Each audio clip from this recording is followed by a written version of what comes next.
യേശുക്രിസ്തുവിന്റെ ജെറുസലേം പ്രവേശനത്തിന് ഓർമ്മ പുതുക്കി ക്രൈസ്തവർ ഇന്ന് ഓശാന ഞായർ ആചരിക്കുകയാണ്. പള്ളികളിൽ പ്രത്യേക പ്രാർത്ഥനകളും കുരുത്തോല പ്രദക്ഷിണങ്ങളും ഒക്കെ നടക്കുന്നുണ്ട്. ഓശാന ഞായർ ആചരണത്തോടെ വിശ്വാസികൾ വിശുദ്ധ വാരത്തിലേക്ക് പ്രവേശിക്കും. എറണാകുളം സെന്റ് മേരീസ് ബസിലിക്കയിൽ നിന്ന് ആൻമരിയ സണ്ണി തത്സമയം ചേരും. അതുപോലെ തിരുവനന്തപുരം പട്ടം സെന്റ് മേരീസ് കത്തീഡ്രലിൽ നിന്ന് മേഘന മുരളി, അതുപോലെ കോഴിക്കോട് ദേവമാതാ കത്തീഡ്രലിൽ നിന്ന് വർഷ ഗിരീഷും, പാലാ കത്തീഡ്രൽ പള്ളിയിൽ നിന്ന് ടോബി ജോൺസണും, പാളയം സെന്റ് ജോസഫ് പള്ളിയിൽ നിന്ന് ഉമേഷ് ബാലകൃഷ്ണനും ചേരുന്നു. ആദ്യം മേഘന മുരളിയിലേക്ക് പട്ടം സെന്റ് മേരീസ് കത്തീഡ്രലിൽ നിന്നാണ് മേഘന ചേരുന്നത്. മേഘന, ഗുഡ് മോർണിംഗ്, പറയൂ വിശദാംശങ്ങൾ.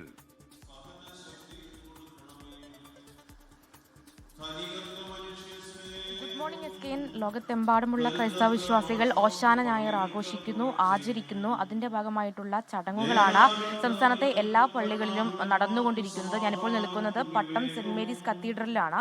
അവിടെയും പ്രാർത്ഥനാ ചടങ്ങുകൾ ആരംഭിച്ചിട്ടുണ്ട്. മലങ്കര കത്തോലിക്ക സഭ മേജർ ആർച്ച് ബിഷപ്പായിട്ടുള്ള കർദിനാൾ മാർ ബസോലിയസ് ക്ലീമിസ് കത്തോലിക്ക ബാവയാണ് ചടങ്ങുകൾക്ക് മുഖ്യ കാർമ്മികത്വം വഹിക്കുന്നത്. ഇതിൽ ഈ ഞായറാഴ്ച ആയതുകൊണ്ട് തന്നെ പതിവ് കുർബാനയ്ക്ക് ശേഷമാണ് പ്രത്യേക പ്രാർത്ഥനാ ചടങ്ങുകളും നിലവിൽ ആരംഭിച്ചിട്ടുള്ളത്. അതിനുശേഷമായിരിക്കും കുരുത്തോല പ്രദക്ഷിണം അടക്കമുള്ള ചടങ്ങുകളും കുരുത്തോല വെഞ്ചിരിപ്പും അതുപോലെ തന്നെ കുരുത്തോല പ്രദക്ഷിണവും നടക്കുക എന്നുള്ള കാര്യം കൂടിയാണ് അറിയാൻ കഴിയുന്നത്. ഇവിടെ നേരത്തെ തന്നെ വിശ്വാസികളൊക്കെ വിവിധ ഭാഗങ്ങളിൽ നിന്ന് വിശ്വാസികളൊക്കെ എത്തുകയും കുർബാന ചടങ്ങുകളിൽ പങ്കെടുക്കുകയും ചെയ്യുന്ന കാഴ്ച കൂടി കാണുന്നുണ്ട് എന്നുള്ളതാണ്. അതിൽ ഈ ബൈബിളിലെ വിശ്വാസമനുസരിച്ച് യേശുക്രിസ്തു പീഡാനുഭവ വാരത്തിന് മുന്നോടിയായി തന്നെ ജെറുസലേം കഴുതപ്പുറത്ത് ജെറുസലേമിലേക്ക് എത്തിയതും അവിടെ വളരെ സാധാരണക്കാരായിട്ടുള്ള മനുഷ്യർ ഒലിവ് ചില്ലകളും അതുപോലെ തന്നെ മറ്റുമായിട്ട് ഈ യേശുക്രിസ്തുവിനെ സ്വീകരിച്ചതിൻ്റെയും ഓർമ്മ പുതുക്കുന്നതാണ് ഓശാന ഞായർ എന്ന് പറയുന്നത്. ഇനി വരുന്ന ഒരു ആഴ്ച എന്ന് പറയുന്നത് ക്രൈസ്തവ വിശ്വാസികളെ സംബന്ധിച്ചിടത്തോളം ഏറ്റവും പ്രധാനപ്പെട്ട ഒരു വിശുദ്ധ വാരം കൂടിയാണ്. പെസഹ വ്യാഴം വരുന്നു, ദുഃഖവെള്ളി വരുന്നു, ദുഃഖശനി വരുന്നു, അതിനുശേഷം ഈസ്റ്ററും വരുന്നു. അങ്ങനെ വലിയ ആഘോഷങ്ങൾക്ക് മുന്നോടിയായിട്ടുള്ള പ്രധാനുഷ്ഠാനങ്ങളുടെ ഇടയിലുള്ള ഓശാന ഞായർ, ഈസ്റ്ററിന് മുന്നോടിയായിട്ടുള്ള അവസാനത്തെ ഞായറാഴ്ചയാണ് കുരുത്തോല പെരുന്നാൾ ആഘോഷിക്കുകയും ചെയ്യുന്നത്. അങ്ങനെ സംസ്ഥാനത്തെ എല്ലാ പള്ളികളിലും ഇതുമായി ബന്ധപ്പെട്ട ചടങ്ങുകൾ ഇതേ രീതിയിൽ തന്നെ നടക്കുകയാണ്. ഇവിടുത്തെ പ്രത്യേകത എന്ന് പറയുന്നത് മലങ്കര കത്തോലിക്ക സഭ മേജർ ആർച്ച് ബിഷപ്പായിട്ടുള്ള കർദിനാൾ മാർ ബസോലിയസ് ക്ലീമിസ് കത്തോലിക്ക ബാവ കാർമ്മികത്വം വഹിക്കുന്നു എന്നുള്ളതാണ്. അതുപോലെ തന്നെ ഒരു തെരഞ്ഞെടുപ്പിന്റെ പശ്ചാത്തലം കൂടിയുണ്ട്. അത്തരത്തിൽ സഭയുമായി ബന്ധപ്പെട്ട് എന്തെങ്കിലും തരത്തിലുള്ള നിലപാട് പറയൽ ഈ ഓശാന ഞായറുമായി ബന്ധപ്പെട്ട് കർദിനാളിന്റെ പ്രസംഗത്തിൽ ഉണ്ടാകുമോ എന്നുള്ള കാര്യം കൂടിയാണ് കാത്തിരിക്കുന്നത്. എന്തായാലും വിശ്വാസികൾ ഒന്നടങ്കം ഒരു വിശുദ്ധ വാരത്തിന് തുടക്കം കുറിച്ചുകൊണ്ടുള്ള ഓശാന ഞായർ ആഘോഷിക്കുകയാണ്, ആചരിക്കുകയാണ്. അതിനു മുന്നോടിയായിട്ടുള്ള പ്രാർത്ഥനാ ചടങ്ങുകളും ശുശ്രൂഷ ചടങ്ങുകളുമാണ് നടക്കുകയും ചെയ്യുന്നത്. അതിനുശേഷം കുരുത്തോല വെഞ്ചിരിപ്പും അതുപോലെ തന്നെ കുരുത്തോല ഉപയോഗിച്ചുകൊണ്ടുള്ള പ്രദക്ഷിണവും പള്ളിയിൽ നടക്കും. അതുപോലെ തന്നെ സമാന്തരമായി പാളയം പള്ളിയിലും ഇതേ ചടങ്ങുകൾ നടക്കുന്നുണ്ട്. കൂടാതെ തെരഞ്ഞെടുപ്പുമായി ബന്ധപ്പെട്ട് വിവിധ സ്ഥാനാർത്ഥികളും ഇപ്പോൾ പള്ളിയിലേക്ക് എത്തും, പട്ടം സെന്റ് മേരീസ് കത്തീഡ്രലിലേക്ക് എത്തും എന്നുള്ള കാര്യം കൂടി അറിയാൻ സാധിക്കുന്നുണ്ട്. Thank you മേഘന Murali. Pattom saint Mary's കത്തീഡ്രലിൽ നിന്നാണ് മേഘന ചേർന്നത്. ഇനിയും എറണാകുളം സെന്റ് മേരീസ് ബസിലിക്കയിൽ നിന്ന് ആൻമരിയ സണ്ണി കൂടി ചേരുന്നു. Ann Maria, good morning. അവിടെ എന്താണ് വിശേഷങ്ങൾ? Very good morning. ക്രൈസ്തവർ അങ്ങനെ വിശുദ്ധ വാരത്തിലേക്ക് പീഡാനുഭവത്തിന്റെയും സഹനത്തിന്റെയും നാളുകളിലേക്ക് കടന്നുകൊണ്ടിരിക്കുകയാണ്. ഇന്നു മുതൽ അങ്ങോട്ടേക്ക് അവർക്ക് സഹനത്തിന്റെ നാളുകളാണ്. 50 നോമ്പുകളേന്തി അവർ ഈസ്റ്ററിനെ വരവേൽക്കാൻ വേണ്ടിയിട്ട് ഒരുങ്ങിക്കൊണ്ടിരിക്കുകയാണ്. അതിന് മുന്നോടിയായിട്ടുള്ള ഏറ്റവും പ്രധാനപ്പെട്ട ദിവസമാണ് ഓശാന ഞായറാഴ്ച എന്ന് പറയുന്നത്. മേഘന ആദ്യം സൂചിപ്പിച്ചതുപോലെ തന്നെ യേശുവിന്റെ ജെറുസലേം പ്രവേശനത്തിനുള്ള ഓർമ്മ പുതുക്കലായിട്ടുകൊണ്ട് ക്രൈസ്തവർ ഇന്ന് ഓശാന ഞായറാഴ്ച ആചരിക്കുന്നത്. ഞാനിപ്പോൾ നിൽക്കുന്നത് എറണാകുളം സെന്റ് മേരീസ് കത്തീഡ്രലിലാണ്. ഇവിടെ സിറോ മലബാർ സഭ അധ്യക്ഷനായിട്ടുള്ള മാർ റാഫേൽ തട്ടിൽ പിതാവിന്റെ നേതൃത്വത്തിലുള്ള തിരുക്കർമ്മങ്ങൾക്കാണ് ഇപ്പോൾ തുടക്കമായിരിക്കുന്നത്. രാവിലെ 7 മണിയോടുകൂടിയാണ് തിരുക്കർമ്മങ്ങൾ ആരംഭിച്ചിരിക്കുന്നത്. ഇപ്പോൾ കുർബാനയാണ് നടന്നുകൊണ്ടിരിക്കുന്നത്. വിശുദ്ധ കുർബാന മധ്യയായിരിക്കും കുരുത്തോല വെഞ്ചിരിക്കുന്നത്. അതിനുശേഷം കുരുത്തോല പ്രദക്ഷിണം ഉണ്ടാകും. അതിനുശേഷമായിരിക്കും വിശുദ്ധ കുർബാന മധ്യയുള്ള ഓശാന ഞായറാഴ്ച സന്ദേശം നൽകുക. മേജർ ആർച്ച് ബിഷപ്പായിരിക്കും ആ സന്ദേശം നൽകുന്നത്. ഇതിന് സമാനമായി തന്നെ വിവിധ പള്ളികളിൽ ഇപ്പോൾ തന്നെ ചടങ്ങുകൾ ആരംഭിച്ചിട്ടുണ്ട്. തിരുക്കർമ്മങ്ങൾക്ക് വരാപ്പുഴ മേജർ ആർച്ച് ബിഷപ്പിന്റെ നേതൃത്വത്തിലുള്ള തിരുക്കർമ്മങ്ങൾ ആരംഭിച്ചിരിക്കുന്നു. അതോടൊപ്പം തന്നെ യാക്കോബായ സഭാധ്യക്ഷ നേതൃത്വത്തിലുള്ള തിരുക്കർമ്മങ്ങളും ഇതിനോടകം തന്നെ ആരംഭിച്ചിട്ടുണ്ട്. അങ്ങനെ ക്രൈസ്തവർ അങ്ങനെ വിശുദ്ധ വാരത്തിലേക്ക് കടന്നിരിക്കുകയാണ്. അവർക്ക് ഇഷ്ടപ്പെട്ട ഭക്ഷണ സാധനങ്ങളെല്ലാം വർദ്ധിച്ചുകൊണ്ട് 50 ദിവസം നോമ്പുകളൊക്കെ ഏന്തി പിന്നീട് ഓശാന ഞായറാഴ്ച ആഘോഷിക്കുന്നു. അതിനുശേഷം പെസഹ വ്യാഴാഴ്ചയിലേക്ക് എത്തുന്നു. പിന്നീട് ദുഃഖവെള്ളിയാഴ്ച ആചരിക്കുന്നു. പിന്നെ ദുഃഖശനി, അങ്ങനെ ഈസ്റ്ററിലേക്ക് കടക്കുകയാണ്. വിശുദ്ധ വാരത്തിന്റെ ഏറ്റവും പ്രധാനപ്പെട്ട ദിവസമാണ് ഓശാന ഞായറാഴ്ച എന്ന് പറയുന്നത്. ഇന്ന് മറ്റൊരു കാര്യം പ്രധാനമായിട്ടും സൂചിപ്പിക്കാനുള്ളത്, ഞാൻ ഞാനിപ്പോൾ നിൽക്കുന്ന സെന്റ് മേരീസ് കത്തീഡ്രൽ എന്ന് പറയുന്നത് കഴിഞ്ഞ കുറച്ച് വർഷങ്ങളായിട്ട് അത് സിറോ മലബാർ സഭയെ സംബന്ധിച്ചിടത്തോളം ഏറ്റവും വലിയ പ്രതിസന്ധിയായി നിലനിന്നിരുന്ന കുർബാന പ്രശ്നം മൂലം അടഞ്ഞു കിടന്നിരുന്ന ഒരു ബസലിക്ക പള്ളിയാണ് സെന്റ് മേരീസ് കത്തീഡ്രൽ എന്ന് പറയുന്നത്.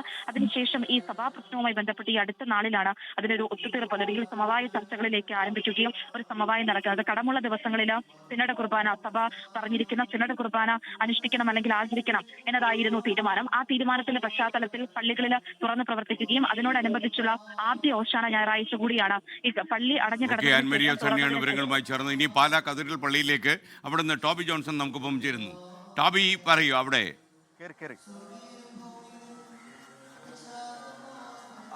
Good morning SKN. ഞാൻ പാലാ കത്തീഡ്രൽ പള്ളിയിലാണ്. എന്തായാലും ഇവിടെയും ചടങ്ങുകളെല്ലാം തന്നെ ആരംഭിച്ചിട്ടുണ്ട്. ഇവിടെ ഇപ്പോൾ ജോസ് കെ മാണി ഈ ചടങ്ങിൽ പങ്കെടുക്കുന്ന കാഴ്ചയാണ്. നമുക്കറിയാവുന്ന പോലെ ഇത്തവണ തെരഞ്ഞെടുപ്പാണ്. സാധാരണ എല്ലാ വിശുദ്ധ വാരത്തിലും ഇവിടെയാണ് ഈ കത്തീഡ്രൽ പള്ളിയിലാണ് ജോസ് കെ മാണിയും കുടുംബവും എല്ലാം പങ്കെടുക്കുന്നത്. എന്തായാലും ഇവിടെയും പാലാ ബിഷപ്പിന്റെ നേതൃത്വത്തിൽ ചടങ്ങുകൾ ആരംഭിച്ചിരിക്കുന്നതിന്റെ കാഴ്ചകളാണ് നമ്മൾ കാണുന്നത്. സമാനമായ രീതിയിൽ മറ്റ് സ്ഥാനാർത്ഥികളും പള്ളികളിലൊക്കെ തന്നെയാണ് ചടങ്ങുകളിലൊക്കെ പങ്കെടുക്കുകയാണ്. അതോടൊപ്പം തന്നെ എടുത്തു പറയേണ്ട ഒരു കാര്യം, കോട്ടയം ജില്ലയിൽ ഇന്ന് മലങ്കര സഭയുടെ അധ്യക്ഷന്മാർ ഓർത്തഡോക്സ് സഭാധ്യക്ഷനും അതുപോലെ തന്നെ യാക്കോബായ സഭാധ്യക്ഷനും ഈ ഓശാന ചടങ്ങുകളിൽ കൂദാശകളിൽ പങ്കെടുക്കുന്നുണ്ട്. പാമ്പാടി ദയറയിലാണ് ഇന്ന് ഓർത്തഡോക്സ് സഭാധ്യക്ഷൻ ചടങ്ങിൽ പങ്കെടുക്കുന്നത്. അതോടൊപ്പം തന്നെ പൊൻപള്ളി പള്ളിയിലാണ് യാക്കോബായ സഭാധ്യക്ഷൻ ചടങ്ങിൽ പങ്കെടുക്കുന്നത്, കൂദാശകൾക്ക് പങ്കെടുക്കുന്നത്. ഈ ഒരാഴ്ച എന്ന് പറയുന്നത് അത് വിശുദ്ധ വാരമാണ്. അതുകൊണ്ട് തന്നെ എല്ലാവരും ആ ഒരു ചടങ്ങുകളിലേക്ക് കടക്കുന്ന, ഈ ഒരാഴ്ച നീണ്ടു നിൽക്കുന്ന ചടങ്ങുകളിലേക്ക് കടക്കുന്ന കാഴ്ചയാണ് കാണാൻ സാധിക്കുന്നത്. എന്തായാലും പാലായെ സംബന്ധിച്ചിടത്തോളം ഒരു തെരഞ്ഞെടുപ്പ് പോരാട്ടം നടക്കുന്ന ഒരു സാഹചര്യത്തിലാണ് ഈ ഒരു കൂദാശ കൂടി കടന്നു വരുന്നത്. സ്ഥാനാർത്ഥികളടക്കമുള്ളവർ പള്ളികളിലുണ്ട്. അതോടൊപ്പം തന്നെ രാവിലെ തന്നെ ചടങ്ങുകൾ പള്ളിയിൽ ആരംഭിക്കുകയും ചെയ്തിട്ടുണ്ട്. SKN. ടോബി ജോൺസണാണ് വിവരങ്ങൾ നൽകിയത്. ഇനി കോഴിക്കോട് ദേവമാതാ കത്തീഡ്രലിൽ നിന്ന് വർഷ ഗിരീഷ് കൂടി ചേരുന്ന. വർഷ, ഗുഡ് മോർണിംഗ്. അവിടെ നിന്നുള്ള വിവരങ്ങൾ. സുവിശേഷ ഭാഗം കാർമികൻ വായിക്കും. Good morning SKN. ഞാനുള്ളത് ഇപ്പോൾ ദേവമാതാ കത്തീഡ്രലാണ്. ഇവിടെ സെന്റ് വിൻസെന്റ് ഹോമിൽ നിന്നാണ് കുരുത്തോല വെഞ്ചരിപ്പ് നടക്കുന്നത്. ശേഷം ഇവിടെ നിന്ന് പ്രദക്ഷിണമായിട്ടാണ് ദേവമാതാ കത്തീഡ്രലിലേക്ക് പോകുന്നത്. ഇവിടെ മുഖ്യ കാർമ്മികത്വം വഹിക്കുന്നത് കോഴിക്കോട് രൂപത ആർച്ച് ബിഷപ്പ് ഡോക്ടർ വർഗീസ് ചക്കാലക്കലാണ്. അദ്ദേഹം ഇതിനോടകം തന്നെ ഇവിടെ എത്തിയിട്ടുണ്ട്. ഇനി ഇവിടെ നിന്നും ഈ സെന്റ് ജോസഫ് ഹോമിൽ നിന്നും ഈ പ്രദക്ഷിണം ആരംഭിക്കും. ശേഷം കത്തീഡ്രലിലേക്ക് എത്തുമെന്നാണ് അറിയാൻ കഴിയുന്നത്. എന്തായാലും വിശ്വാസികളെ സംബന്ധിച്ച് ഇനി വരുന്ന ആഴ്ച എന്ന് പറയുന്നത് ത്യാഗത്തിന്റെയും സഹനത്തിന്റെയും ദിനമാണ്. യേശുക്രിസ്തു ജെറുസലേമിലേക്ക് പ്രവേശിച്ചതിന്റെ സ്മരണ പുതുക്കിക്കൊണ്ടാണ് വിശ്വാസികൾ ഈ ഒരു ആഘോഷം ഒരുക്കുന്നത്. ഇപ്പോൾ ഇവിടെ ഇതിനോടകം തന്നെ ഈ ചടങ്ങുകൾ ആരംഭിച്ചിരിക്കുകയാണ്. SKN.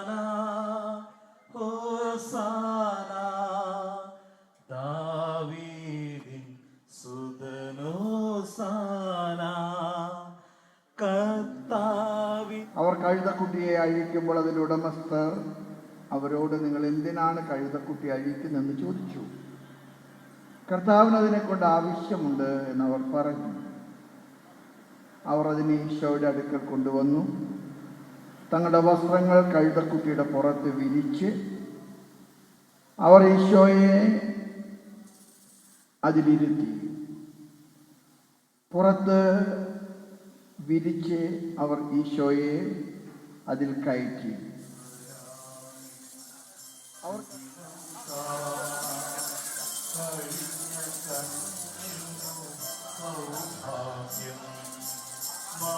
യേശുക്രിസ്തുവിന്റെ ജെറുസലേം പ്രവേശനത്തിന് ഓർമ്മ പുതുക്കിയാണ് ക്രൈസ്തവർ ഇന്ന് ഓശാന ഞായർ ആചരിക്കുന്നു. കേരളത്തിലെ മിക്ക പള്ളികളിലും പ്രത്യേക പ്രാർത്ഥനകളും കുരുത്തോല പ്രദക്ഷിണങ്ങളും ഒക്കെ നടക്കുന്നു. എല്ലാ പ്രേക്ഷകർക്കും ഓശാന ഞായർ ആശംസകൾ നേരുന്നു.